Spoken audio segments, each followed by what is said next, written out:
राज्यातल्या जनतेचा स्वगणनेला किरकोळ असा प्रतिसाद दिसून येतोय। फक्त 11,10,000 घरांकडूनच ही स्वगणना करण्यात आलेली आहे।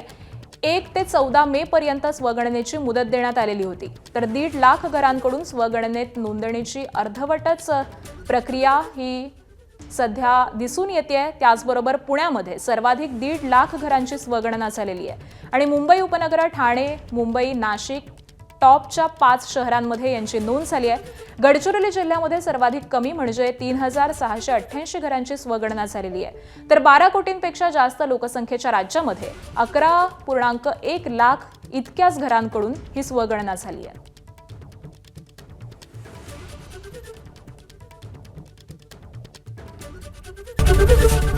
एबीपी माझा, उघडा डोळे बघा नीट।